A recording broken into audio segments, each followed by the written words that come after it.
محترم بزرگ و دوست و عزیز ساتھی، اللہ تبارک و تعالیٰ کا بہت ہی بڑا احسان ہوا، کرم ہوا کہ اللہ پاک نے ہم سب کو ایمان جیسی عظیم نعمت سے نوازا۔ ایمان اتنی اونچی نعمت ہے کہ اگر اس کی بدولت انسان ایک نہ ایک روز جنت میں ضرور جائے گا۔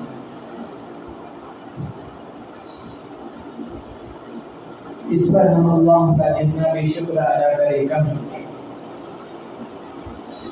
اللہ تبارک و تعالیٰ نے انسانوں کی ہدایت کے لیے انبیاء بھیجے، کتابیں نازل فرمائی، اور آخری نبی میرے اور آپ کے نبی محمد مصطفیٰ صلی اللہ علیہ وسلم کو اللہ تبارک و تعالیٰ نے آخری نبی بنا کر بھیجا، اور ان کے ساتھ آخری کتاب بھی نازل فرمائی جس کا نام ہے قرآن مجید۔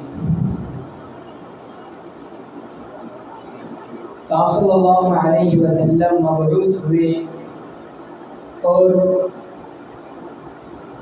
اس تاریک عالم میں جس طرف ظلمتوں کا ڈیرا تھا، آپ نے ہدایت کی دعوت دی، اور پھر آپ صلی اللہ علیہ وسلم کے خلاف بہت سی آوازیں اٹھی، مگر جو حق کی آواز ہوتی ہے وہ کبھی دبتی نہیں۔ یہودیوں نے آپ کے خلاف طرح طرح کے آپ کے خلاف سازشیں چلی، جس کا ذکر اللہ تبارک و تعالیٰ نے قرآن مجید میں کیا ہے۔ چنانچہ ارشاد فرماتے ہیں، یا اہل الکتاب لم تصدون عن سبیل اللہ من آمن وتبغونها عوجا وانتم شهداء وما اللہ بغافل عما تعملون۔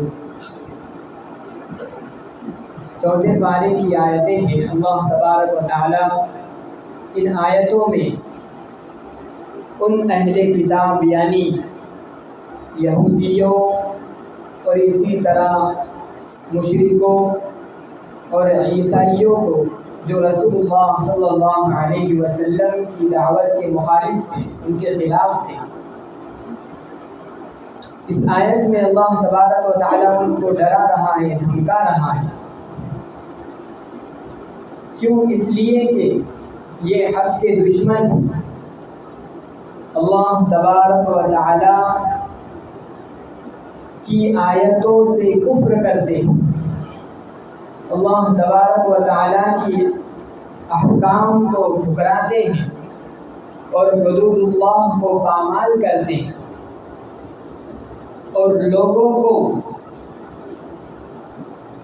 ان کو زور دے کر اسلام سے روکتے تھے، حالانکہ وہ جانتے تھے کہ رسول اللہ صلی اللہ علیہ وسلم اللہ کے آخری اور سچے نبی ہیں۔ قرآن کہتا ہے یعرفونہ کما یعرفون ابناءہم، کہ جو رسول اللہ کی مخالفت کر رہے ہیں وہ آپ کو اللہ کا رسول ہونا ایسا سچا سمجھتے ہیں جیسا کہ وہ اپنی اولاد کو پہچانتے ہیں۔ ایک باپ اپنی اولاد کو کبھی بھول نہیں سکتا، اسی طرح یہ بھی جانتے ہیں کہ یہ اللہ کے آخری نبی ہیں، مگر ضد پر اڑے ہوئے تھے کہ نہیں، ہم ایمان نہیں لائیں گے۔ اور ان کے نبیوں نے رسول اللہ صلی اللہ علیہ وسلم مبعوث ہوں گے، ان کی خبریں ان کی امتوں کو دی تھی۔ حضور اکرم صلی اللہ علیہ وسلم کا ذکر ان کی کتابوں میں موجود تھا، مگر پھر بھی نہیں مانے۔ تو اللہ تبارک و تعالیٰ نے ان سے کہا کہ تم مجھ کو غافل نہ سمجھو کہ تم ادھر خوب گل کھلاؤ اور مجھے خبر نہ ہو، ایسا ہو نہیں سکتا کہ تم میرے انبیاء کو جھٹلا رہے ہو، میرے رسولوں کی تکذیب کر رہے ہو، میرے مخلص بندوں پر ظلم کر رہے ہو اور ان کو طرح طرح سے تکلیفیں دے رہے ہو۔ یاد رکھو کہ میں ان تمام برائیوں کا بدلہ لوں گا جو دنیا میں تم رہ کر میرے بندوں پر کر رہے ہو، اور اس دن تم سے بدلہ لوں گا جس دن تمہارا کوئی سفارش اور مدد کرنے والا نہ رہے۔ آگے فرمایا یا ایھا الذین آمنوا ان تطیعوا فریقا من الذین کفروا یردوکم علی اعقابکم فتنقلبوا خاسرین، کہ اے ایمان والو تم ان یہودیوں، عیسائیوں اور جتنے بھی مذہب کے لوگ دنیا میں وجود پذیر ہیں ان کا اتباع کبھی بھی مت کرو، ان کا کہنا بالکل نہ مانو، ان کے طور طریقے کو اپنے زندگی میں ہرگز نہ اختیار کرو، اس لیے کہ ان کی تو خواہش ہے ہی کہ یہ لوگ جس دین کو اپنا رہے ہیں، جس دین کو مان رہے ہیں، ان کی یہ خواہش ہے کہ یہ لوگ اس دین کو چھوڑ دیں اور ہمارے دین میں آ جائیں۔ اللہ پاک خود اس کو بیان کرتے ہیں کہ وَدَّ كَثِيرٌ مِّنْ أَهْلِ الْكِتَابِ لَوْ يَرُدُّونَكُم مِّن بَعْدِ إِيمَانِكُمْ كُفَّارًا، کہ لوگوں کی خواہش ہے کہ تم مذہب اسلام کو چھوڑ کر ہمارے دین میں آ جاؤ۔ یہ لوگ تمہارے دین سے، تمہارے ایمان سے جل بھن رہے ہیں اور تم سے تمہارے دین کو چھڑانا چاہتے ہیں، لیکن اللہ مسلمانوں کو یہ پیغام دے رہے ہیں کہ تم خوب ان سے آگاہ رہنا اور ان سے دور رہنا اور اپنے ایمان پر جم جانا۔ وَكَيْفَ تَكْفُرُونَ وَأَنْتُمْ تُتْلَى عَلَيْكُمْ آيَاتُ اللَّهِ وَفِيكُمْ رَسُولُهُ، فرمایا کہ تم کیسے اللہ کی نافرمانی کر سکتے ہو جبکہ تم میں اللہ کا رسول موجود ہے اور تمہیں اللہ کی طرف وہ بلا رہا ہے اور تم نافرمانی کرو، یہ ہو نہیں سکتا۔ وَمَا لَكُمْ لَا تُؤْمِنُونَ بِاللَّهِ وَالرَّسُولُ يَدْعُوكُمْ، کہ اللہ کا رسول تمہیں اللہ کی طرف بلائے اور تم اس کی بات نہ مانو، ایسا نہیں ہونا چاہیے، ہرگز نہیں ہونا چاہیے۔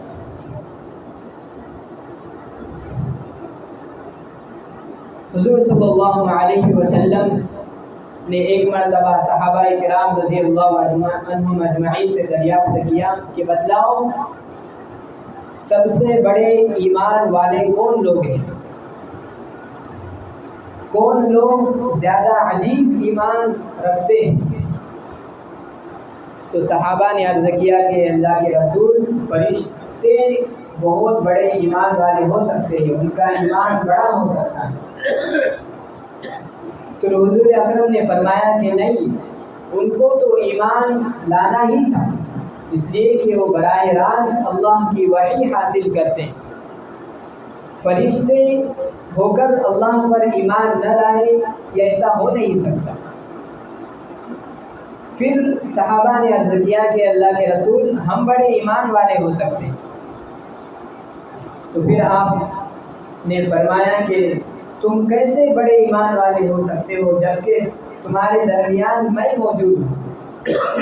یعنی تم ایمان اس لیے لائے کیونکہ تمہارے درمیان اللہ کا رسول ہے، وہ رسول اللہ کی دعوت تمہیں دے رہا ہے، تب جا کر تم نے ایمان لایا، لہذا تم بھی بڑے ایمان والے نہیں ہو سکتے۔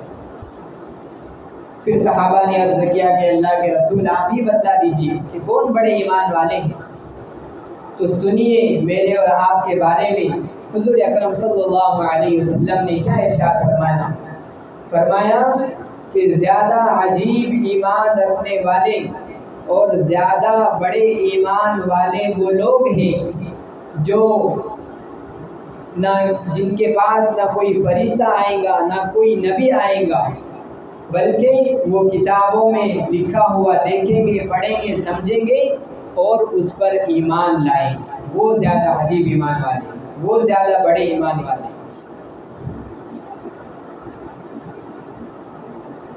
لہذا ہمارا حال بھی ایسا ہی ہے کہ ہم نے کہاں اللہ کے نبی کو دیکھا یا کسی جبرائیل فرشتے کو دیکھا کہ جو یہ کہہ رہا ہو کہ اللہ کی طرف آ جاؤ. نہیں، بلکہ ہم نے قرآن کو دیکھا، قرآن کی تعلیمات کو دیکھا اور اس پر ہم نے یقین اور ہمارا اس پر ایمان ہے کہ جو کچھ کتاب اللہ میں، قرآن میں لکھا ہوا ہے وہ سارا کا سارا سچا اور برحق ہے.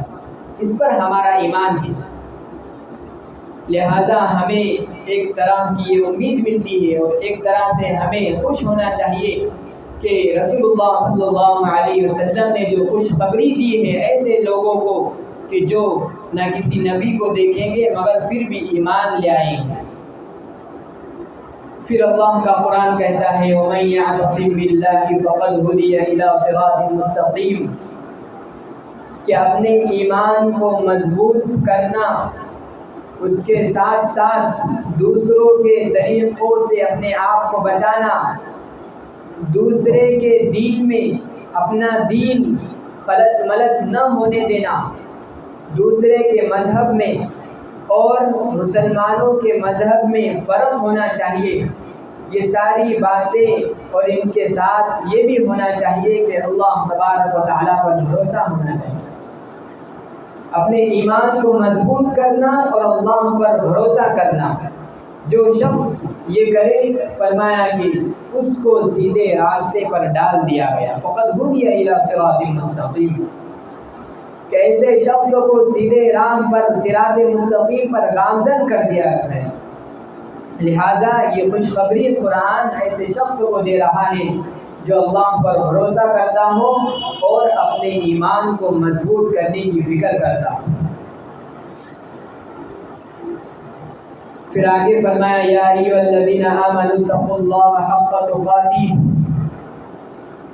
کہ اے ایمان والو اللہ سے ڈرو جیسا کہ اس کے ساتھ ڈرنے کا حق ہے. اللہ کے ساتھ کس طرح ڈرا جائے، اللہ سے کیسے ڈرا جائے؟ فرمایا کہ اس کی عبادت کر کے اور شرک سے بچ کر، اللہ کو مان کر. یہ تقویٰ کا ایک درجہ ہے. اور پھر فرمایا کہ تم اللہ سے اس طرح ڈر سکتے ہو کہ تم اس کو یاد کرتے، اس کو بھلانا نہیں چاہیے، اس کا ذکر کرنا چاہیے، اللہ کو ہمیشہ اپنے پاس رکھنا چاہیے. اس کا ہمارے دل و دماغ میں استحضار ہونا چاہیے کہ کوئی ہے جو ہمیں دیکھ رہا ہے، کوئی ہے جسے ہمارے پل پل کی خبر ہے. اس کا ذکر کرنا چاہیے اور اس کا شکر ادا کرنا چاہیے، نافرمانی نہیں کرنا چاہیے. یہ اللہ سے ڈرنے کا حق ہے.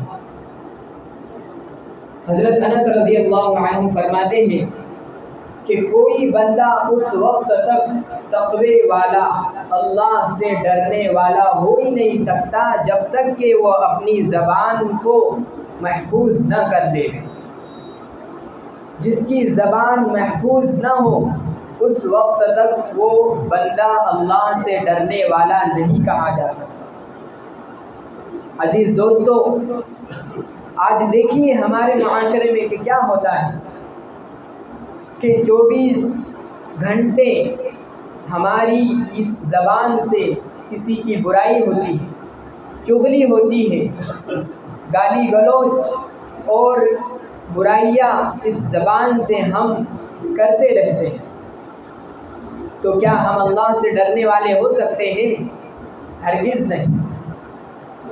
اور زبان کا زیادہ تر استعمال ہوتا ہے ہمارے معاشرے میں آج گالی گلوچ کے لیے. کہ اللہ تبارک و تعالیٰ نے اس زبان کو اسی لیے دیا تاکہ ہم ایک دوسرے کی برائی کریں، ایک دوسرے کی غیبت چغلی کریں؟ نہیں، ہرگز نہیں۔ بات بات پر ہم ایک دوسرے کو گالیاں دے دیتے اور اس کو فخر سمجھتے۔